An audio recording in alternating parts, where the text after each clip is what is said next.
Entramos entonces al capítulo 11 para repasar el cuadro ilustrativo que presenta el Señor Jesús, ¿no? O en este caso el apóstol Juan, que escribe acerca de esta alegoría que el Señor Jesús cuenta en el capítulo 10 del buen pastor y las ovejas. En el capítulo 13 lo ilustra de una manera real. ¿Sí? Capítulo 11 está hablando ya de personas que son discípulos de Cristo. Esas son las ovejas de su rebaño. Y él, como el maestro, ¿no?, es el buen pastor. Entonces, hemos aprendido, hermano, en esta historia que la comunión es el tema principal. La palabra koinonía se traduce comunión, ¿no es cierto? Y eso tiene que ver con compañerismo, con tener una común unión, estar de acuerdo, ¿no es cierto? Y ser de un mismo sentir, ¿no es verdad? Y disfrutar esa armonía juntos, ¿sí? Entonces, toda la descripción que hace el Señor Jesús en el capítulo 10 de sus ovejas o sus discípulos, especialmente en el versículo 27 y 28, ahora lo va a poner, por llamarlo así, lo va a poner en práctica. Nos va a mostrar en un cuadro de personas que realmente la comunión es lo mejor que podemos disfrutar entre nosotros como discípulos y con Él. ¿Ya? Estamos hablando ahorita en el capítulo 11 de San Juan de la comunión con Él. Habíamos hablado el anterior domingo que somos llamados a la comunión con el buen pastor, ¿no es verdad? Y esa comunión tenemos que nosotros mantenerla, tenemos que cultivarla de alguna manera a través de las buenas relaciones, ¿verdad? Porque ellos se llevaban bien. Jesús se sentía cómodo en la casa de Marta, donde estaba su hermana María, donde estaba su hermano Lázaro. Entonces, en las buenas relaciones hay que tener comunión, hay que compartir. Pero también en medio de las pruebas, dice, ¿no? Cuando hay enfermedades, como en el caso de Lázaro. Ellas sabían comunicarse con Jesús. Mandaron avisarle, ¿no?, que el que amaba estaba enfermo. Entonces tenían esa comunión aún en medio de las pruebas, en medio de los problemas. Pero también la comunión, sobre todo en medio de la oración. Este es el tiempo más lindo, ¿no?, de comunión. Cuando tú en intimidad le expresas al Señor lo que estás pasando, lo que estás viviendo, lo que hay en tu mente, en tu corazón, tus necesidades más apremiantes, ¿no es cierto? Dios las conoce, pero Él quiere escucharla. La comunión en la oración. Pero también aprendimos que la comunión hay que mantenerla en medio de la demora. Cuando el Señor se demora en responder nuestra oración. Recuerden que hay 3 respuestas del Señor, ¿no? Un sí, inmediatamente. Un no, ¿no es cierto? Y un espera. No es el tiempo todavía. Más adelante. Y cada una de esas respuestas, hermano, tiene su propósito detrás de ellas. ¿Ya? Entonces aquí el Señor dice que, bueno, Él sabía, ¿no? Pero las hermanas de Lázaro le mandaron a avisar: he aquí el que amas está enfermo. Y dice que él a propósito, ¿no?, se quedó 2 días más. ¿No? Él tenía sus planes, obviamente Él se maneja. Dios, hermano, no es como nosotros, pues. Uy, nosotros somos fatiguillos, ¿no? Queremos ya que todo apurado, el Señor haga lo que yo quiero, lo que le pido, ¿no? Y que lo haga inmediatamente y como yo quiero. Pero Dios tiene su propia agenda. Dios tiene su propio tiempo. ¿Ya? Isaías escribe y dice: el Señor, mis pensamientos no son vuestros pensamientos, ¿no? Ni mis planes son vuestros planes. Así que en medio de la demora hay que confiar y mantener esa comunión con el Señor, ¿ya? Y por último, muere pues el enfermo, ¿no? Y eso es lo que vamos a entrar ahorita. Muere Lázaro, y aún en medio de la muerte, hermano, estas mujeres mantenían firme su comunión con Dios, su comunión con Jesús, ¿sí? Entonces hemos visto que realmente en medio de las grandes pruebas es donde tenemos los grandes milagros. Mientras más grande la prueba, hermano, es más grande el milagro que el Señor hace en nuestra vida, ¿no? Así que, hermano, eso podemos entenderlo solo a través de la comunión con Él. cuando nosotros mantenemos, cuando nosotros la cultivamos día a día, paso a paso, en nuestro diario vivir, ¿ya? Así que hoy vamos a continuar con la misma historia, hermano, sacando algunas lecciones de estos tres personajes, tanto de Marta como María y Lázaro, ¿ya? Y con el mismo tema nomás de la comunión, sin embargo, ¿ya? Pero el tema para hoy es bendiciones de cultivar la comunión con el buen pastor. Escríbalo, voy a repetir. Bendiciones de cultivar la comunión con el buen pastor. Bendiciones, hermano, los resultados que hay de mantener esa intimidad con el Señor, de cultivar la comunión con Él, pese a todas las circunstancias que estemos atravesando, tiene sus beneficios, tiene sus bendiciones, hermano. Hay resultados, ¿sí? Por ejemplo, les compartí el anterior domingo, ¿no? De Enoch.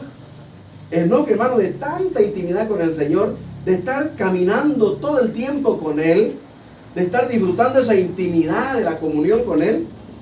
Un buen día de esos, no quiso volver a su casa. Se fue con el Señor y dice ahí en Génesis 5:21, dice, ¿no? Caminó pues Enoch con Dios y desapareció porque Dios se lo llevó. ¿Se puede imaginar esa comunión, esa intimidad de caminar, de dialogar, de compartir, ¿no? De que Él te dice, tú le dices, o sea, lees la Biblia, tú oras, ¿no? Y lees la Biblia y oras, y de tanto estar junto al final que diga el Señor, ¿para qué vas a volver ya, no? A tu casa, ¿no? Tantos problemas y dificultades, mejor vámonos a la mía, ¿no? Y nos vamos con el Señor. Qué maravilla, ¿no?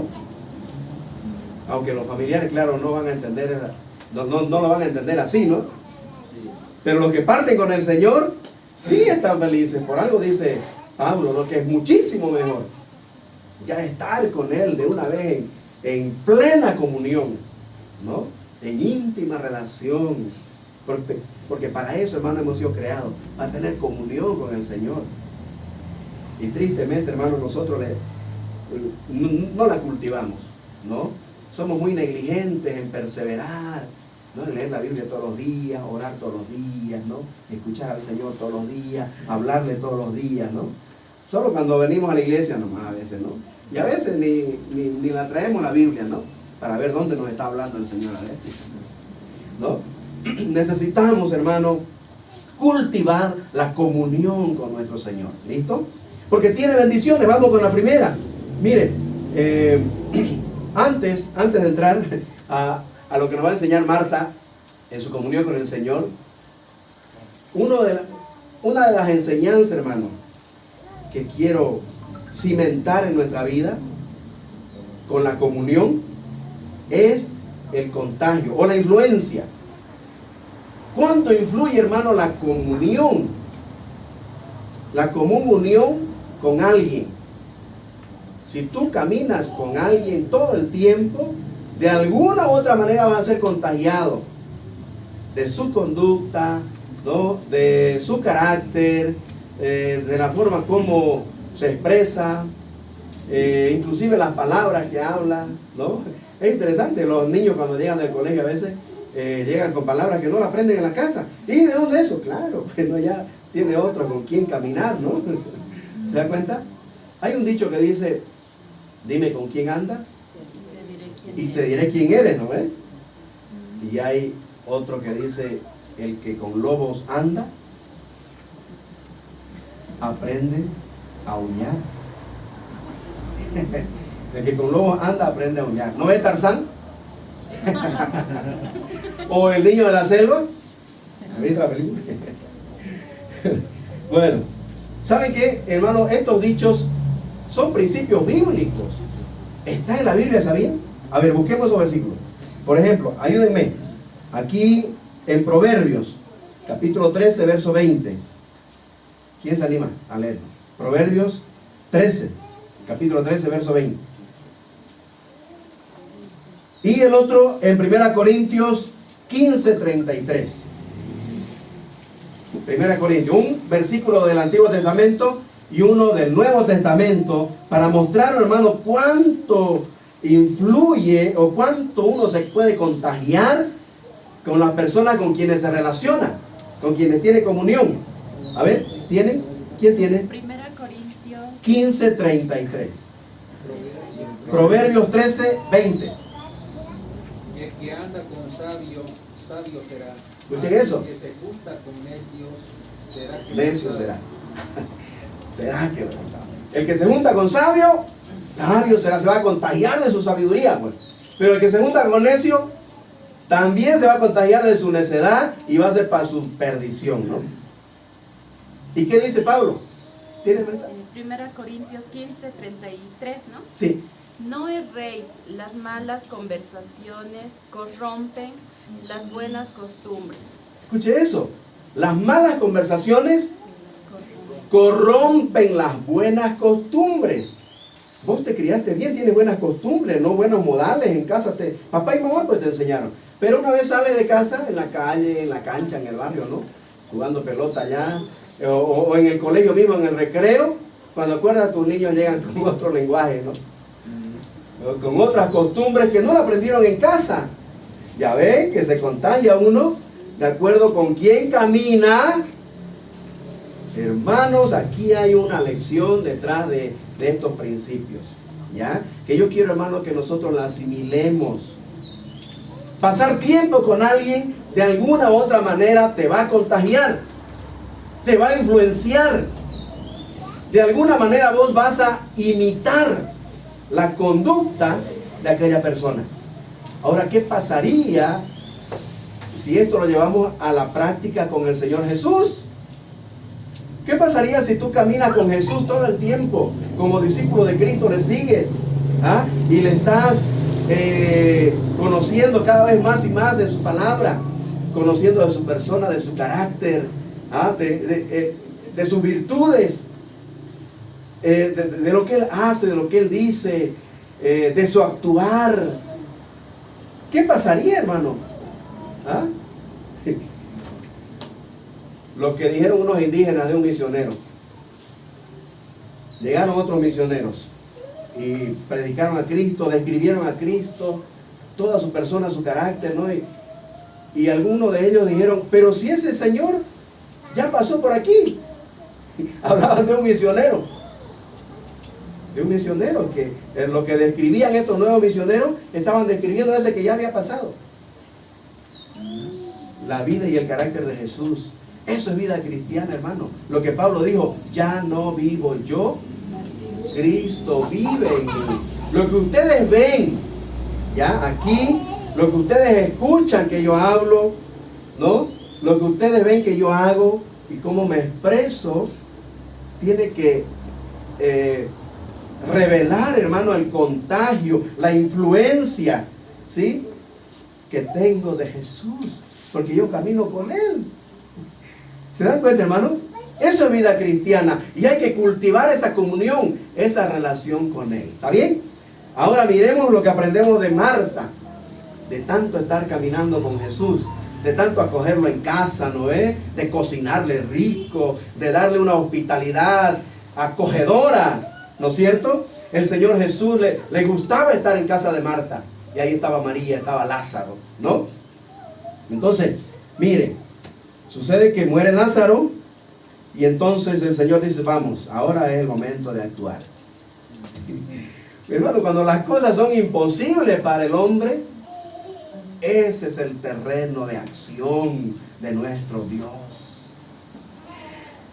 Y Él a veces nos deja que agotemos todas nuestras fuerzas y todo nuestro esfuerzo por salir nosotros con nuestra fuerza adelante, ¿no? Y cuando ya estamos realmente desahuciados, dice, ahora sí me toca a mí, dice el Señor, ¿no? Y entonces aquí lo vemos, hermano, en acción. Y cuando Marta se entera, a esa Marta siempre, ¿no? En sus hiperactividades estaba al tanto. Y se entera cómo sería y dónde estaría, que ya nomás sale a encontrar a Jesús. Y dice el versículo 26.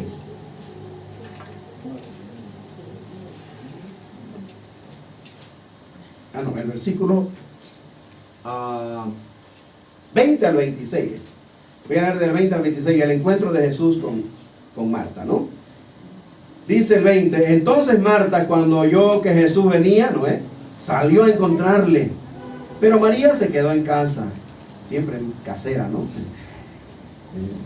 Y Marta dijo a Jesús, 21, Señor, si hubieses estado aquí, mi hermano no habría muerto. Mas también sé ahora que todo lo que pidas a Dios, Dios te lo dará. Jesús le dijo, tu hermano resucitará.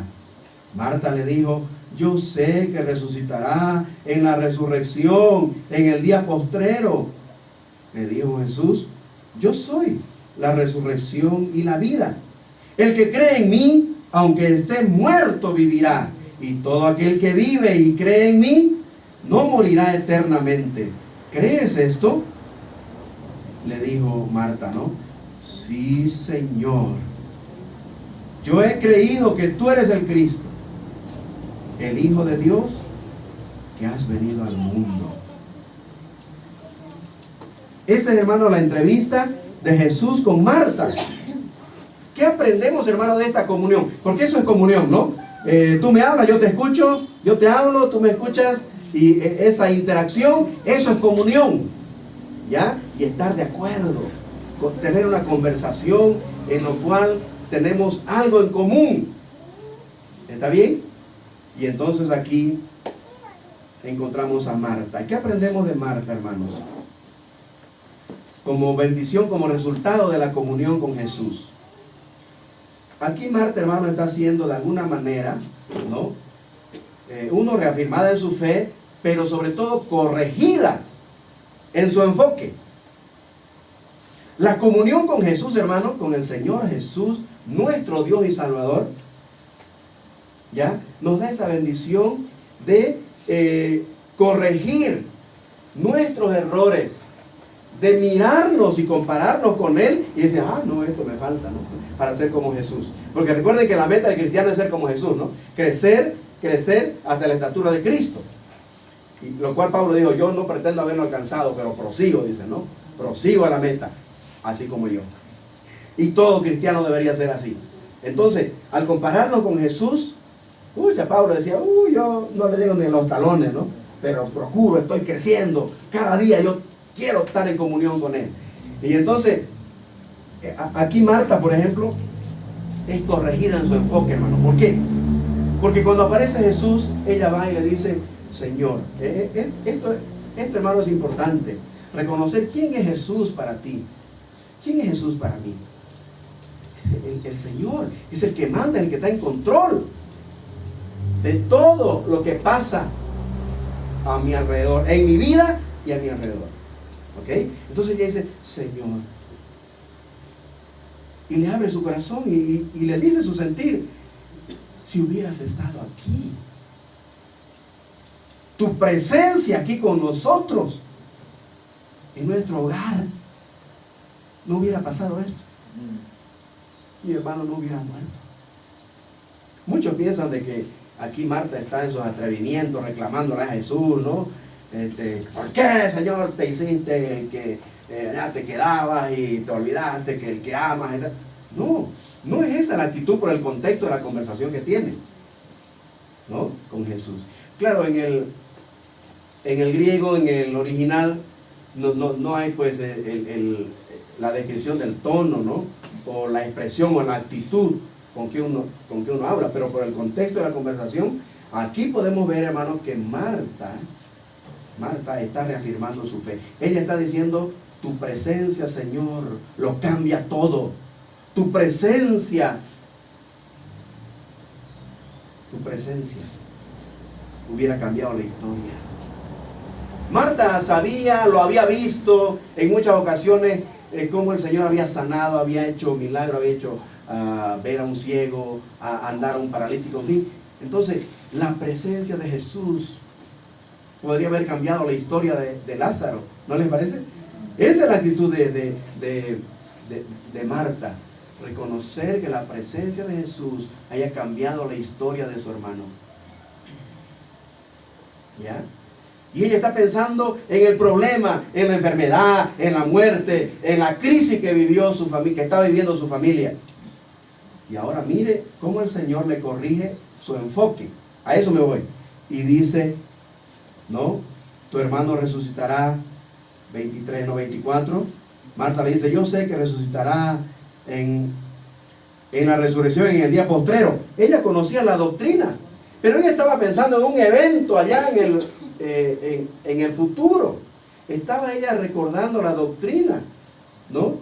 Que había aprendido de que todos vamos a resucitar, obviamente un día, en la primera resurrección, ¿no? Pero allá, en un evento futuro. Y el Señor, hermano, le corrige y la atrae su enfoque, no al futuro allá, en un evento. Ella está pensando en un evento, en una fecha, ¿ya?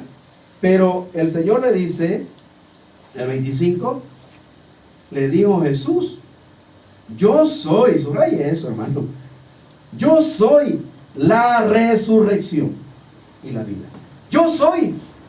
No tienes por qué estar esperando un evento allá en el futuro, ¿no? Aquí estoy. Si yo estoy aquí, yo soy el que doy vida. Ya habíamos aprendido, hermano, en San Juan 1, ¿no? Que Jesús es fuente de vida, como el Dios omnipotente, ¿no? Creador. Es el dador de la vida. Así que, ¿qué está haciendo Jesús aquí? Corrigiendo a Marta. Le dice, deja de enfocarte en los problemas, en la muerte, en la crisis, en el velorio y todo eso, ¿no? En el entierro. Y deja de enfocarte teológicamente en la doctrina. Aunque es buena la doctrina, a veces puede ser un tropiezo solamente enfocarnos en ella, ¿no? Y perder el enfoque de la persona que nos enseñó y que nos da esa doctrina. Y Jesús le dice a Marta, deja de enfocarte en los problemas y en la doctrina, aquí estoy yo, tu mirada es a mí. El enfoque, hermano, del discípulo de Cristo tiene que ser la persona de Cristo. No los problemas y las circunstancias adversas a nuestro alrededor. Si nosotros miramos nuestros problemas, nos vamos a ahogar, hermano, en ellos. Nos vamos a frustrar, nos vamos a estresar, vamos a tener un momento depresivo, muy angustioso. Pero cuando nos centramos en la persona de nuestro Dios, el que tiene todo en control, si yo lo reconozco como Marta y le digo, Señor, y realmente Él es mi Señor, y entonces me voy a centrar en su persona, entonces eso va a cambiar la historia, hermanos. Así que la comunión con Jesús nos corrige, ¿ya? Es decir, nos enseña a mirar las cosas con las perspectivas correctas, ¿ya? Tener nuestro enfoque correcto, no en las cosas, ¿ya? Que hace Jesús, aunque eso es lo que más nos atrae, ¿no? Sus milagros, ¿no? Que Él haga ver a un ciego, que haga saltar a un paralítico. Eso, ¿no? Como estudiamos en San Juan 6, que la gente, porque alimentó a un montón, ¿no? Una multitud de 15,000 personas aproximadamente, ¿no? Ya lo buscaban para ser su rey, ¿no? Entonces, eso es lo que nos gusta ver, lo que Jesús hace, la obra de Jesús. Pero, hermano, tenemos que enfocarnos en su persona. Jesús, corrigiendo a Marta, aprendemos que nuestro enfoque tiene que estar en la persona del Señor, ¿ya? En su presencia. No hay mejor cosa, hermano, que deleitarnos en nuestra intimidad con Él, en su presencia. Al estar en la presencia de tu divinidad, como cantamos, ¿no? Y al contemplar la hermosura de tu santidad. No es otra experiencia, ¿ya? No caigamos en el materialismo y de repente el nerviosismo. Las emociones a veces nos traicionan, ¿no? Pero, hermano, no le demos mucho lugar a nuestras hormonas. Démosle más lugar a nuestras neuronas. Y primero pensemos, analicemos, miremos, contemplemos, centremos nuestro foco de atención en la persona que está en control de lo que está pasando a nuestro alrededor. Amén. Eso nos enseña Marta. Pero María, mire el versículo 28 en adelante. 28 al 37 en realidad. ¿Ya? Dice el 28. Habiendo dicho esto, fue y llamó a María, su hermana, diciéndole en secreto, miren, el maestro está aquí y te llama. Subraya también esto que le dice Marta a María, el maestro. ¿Y ella qué le dijo a Jesús? Señor. ¿Ah? Entonces, para esta familia, Jesús era el Señor y también era el maestro. Ellas están aprendiendo, son sus discípulas. Esta familia eran discípulos de Jesús. Entonces dice, el maestro está aquí y te llama. Está aquí, ¿no? Otra cosa pues con la presencia del Señor, ¿no? Y el maestro. Ella dice, cuando lo oyó, mire su actitud, se levantó deprisa. No dijo, qué bien, bueno, que espere. Cuando me desocupo. No. Dice, versículo 29, ¿no? Y ella cuando lo oyó, se levantó deprisa y vino a él. Lo que el Señor espera de todos, ¿no? Jesús dice todavía había entrado, no, Jesús todavía no había entrado en la aldea, sino que estaba en el lugar donde Marta le había encontrado.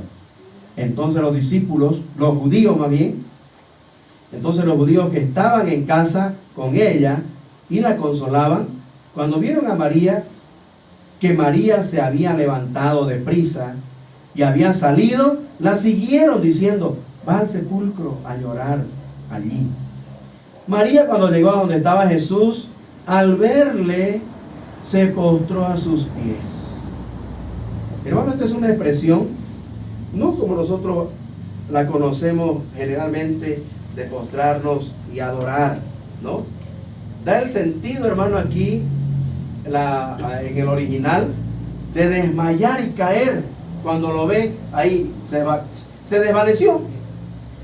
Se desvaneció a sus pies y le dijo, versículo 32, María cuando llegó a donde estaba Jesús, al verle se postró a sus pies diciéndole, Señor, si hubieses estado aquí, no habría muerto mi hermano. El mismo sentir, hermano. Estas hermanas tenían el mismo sentir. Y el 33 dice, Jesús entonces, al escuchar por segunda vez, ¿no? Al escuchar por segunda vez la situación, o este mismo sentir, dice el 33, al verla llorando, y a los judíos que la acompañaban también llorando, se estremeció en espíritu, dice, y se conmovió. Y dijo, ¿dónde le pusisteis? Le dijeron, Señor, ven y ve. Jesús lloró. Dijeron entonces los judíos, mirad cómo le amaba. Y el comentario, ¿no? Y algunos de ellos dijeron, ¿no podía este que abrió los ojos al ciego haber hecho también que Lázaro no muriera? El comentario, ¿no? ¿No podría este también? Bueno, ¿qué aprendemos de esta actitud ahora de María? La comunión, hermano, de María con Jesús era un poco más, bueno, más tranquila. Siempre cuando la vemos a María, vamos a ver en el capítulo 12, por ejemplo, siempre está a los pies de Jesús. Recuerden, en una ocasión, ella estaba a los pies de Jesús, dice, escuchando su enseñanza. Y Marta, afanada y turbada, ¿no? Por allá en sus quehaceres. En el capítulo 12, el próximo domingo lo vamos a ver, ¿no? A los pies de Jesús, enjugando sus pies con perfume, ¿no? Ungiendo sus pies con perfume, enjugándolo con sus lágrimas. O sea, otro cuadro, ¿no? El de María. Sin embargo, hermanos, también en un momento tan difícil como perder a un ser querido, obviamente, hermano, nos sentimos desmayar, nos sentimos flaquear, sentimos que nuestra fe, hermano, nos falta, nos falla. Y es en esa situación, hermano, que miramos al Señor mostrándonos empatía, mostrándonos, hermano, que realmente Él ve nuestras lágrimas, ve nuestro dolor y se identifica, hermano, con nosotros, con nuestro sufrimiento, con nuestras lágrimas. Es increíble el Señor Jesús, hermano. Aquí, como en ningún otro cuadro, vemos la humanidad del Señor. Él fue tan humano como tan divino.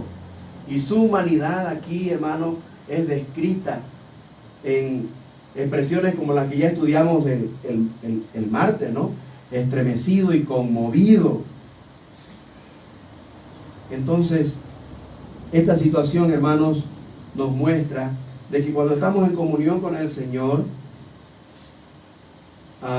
Él ve nuestro dolor, se identifica con el que sufre, con nuestro sufrimiento, nos muestra, hermanos, su empatía. ¿Qué quiere decir empatía?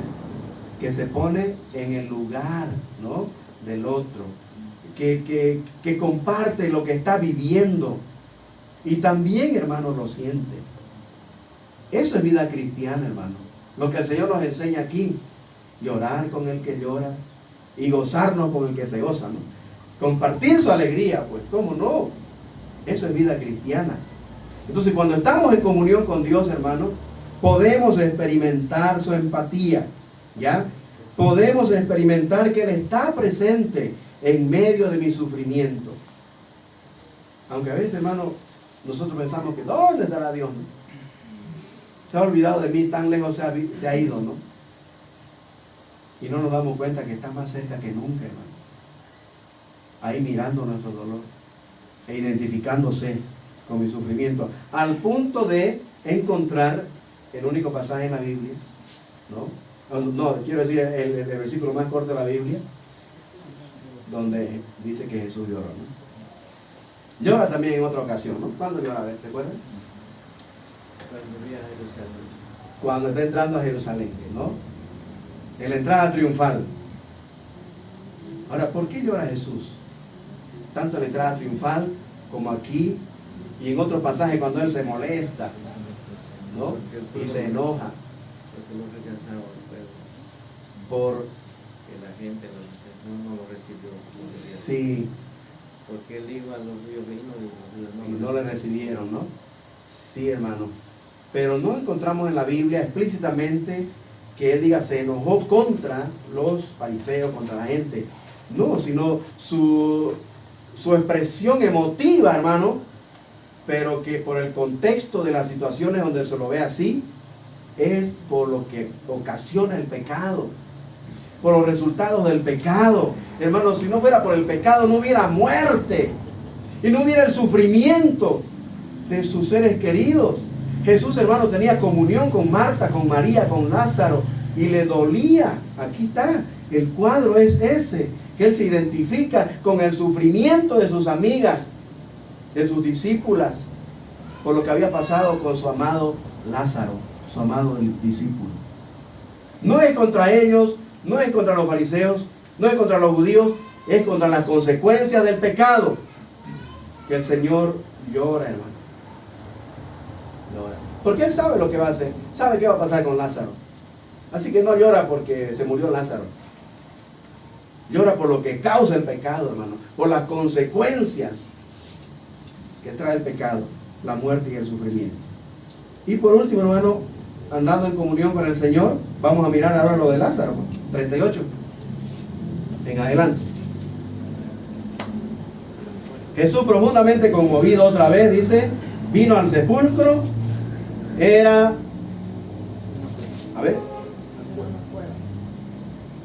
una cueva y tenía una piedra puesta encima.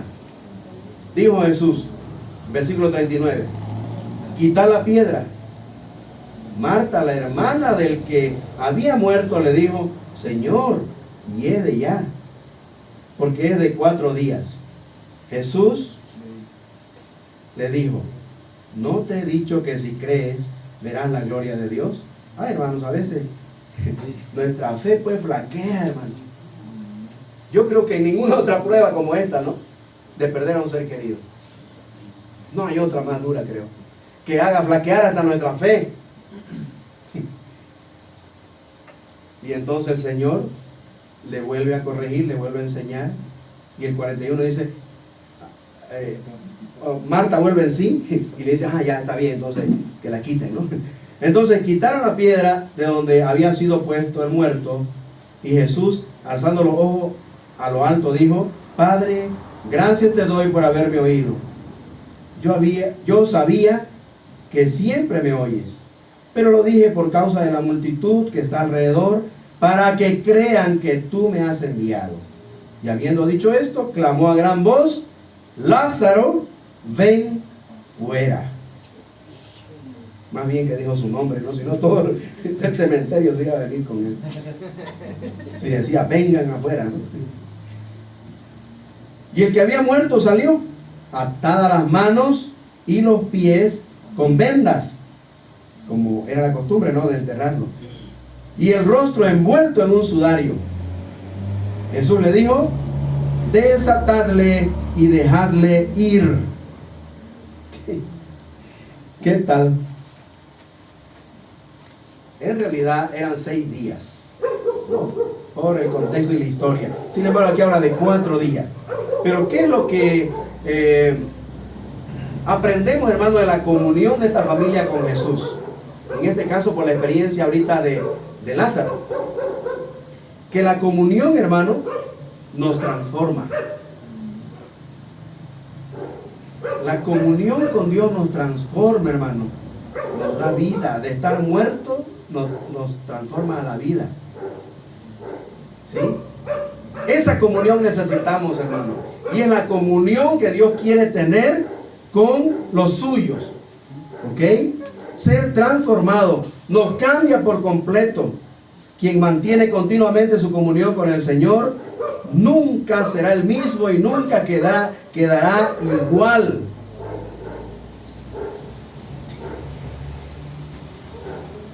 Hay muchas lecciones aquí, pero hermano, se nos fue la hora y quiero sí que rescatemos esto, hermano. Aquí Lázaro fue transformado, ¿no? De muerte a vida. Imagínense a ver un cuerpo como dice Marta. Ay, Señor, ya son 4 días que lo hemos enterrado, ¿no? Ya, hiede. Pero, ¿y los 2 días que lo estuvieron velando? ¿Se da cuenta? Hace 4 días que lo hemos enterrado. Bueno, el tema es, hermano, que aquí vemos una situación muy embarrosa en realidad, ¿no? Alguien que ya está seguramente ya siendo comido por los gusanos. El olor, como dice Marta, hiede ya, ¿no es cierto? Pero sale, hermano. Sale de la tumba, obviamente a la orden, a la voz de mando del maestro y señor de esta familia. ¿Ok? Pero él sale, hermano, transformado, resucitado, vuelto a la vida. Ha nacido, ha vuelto a nacer en realidad. ¿Y ahora qué hay que hacer? Bueno, pues hay que sacarle las vendas, ¿no?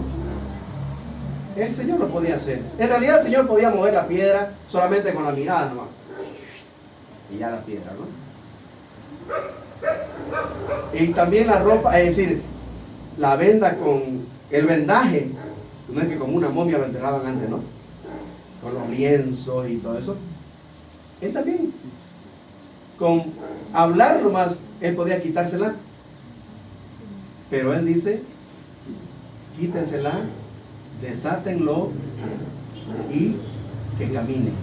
Hermano, el Señor lo puede hacer todo, pero Él nos ha dado, hermano, el privilegio de que nosotros podamos ser útiles en su obra, ¿sí? Y poder ayudar a aquel que está naciendo de nuevo, aquel que ha vuelto a nacer y necesita andar, pero no puede porque está todo maneado, ¿no? Ahí dice, desatadle y dejadle ir. Quítenle eso con que ha sido vendado. ¿Ya? Y ese es, hermano, un privilegio, una responsabilidad que Dios nos ha dejado a nosotros. Necesitamos, hermano, quitar esas vendas o esa ropa de muerte, ¿no? Esa ropa,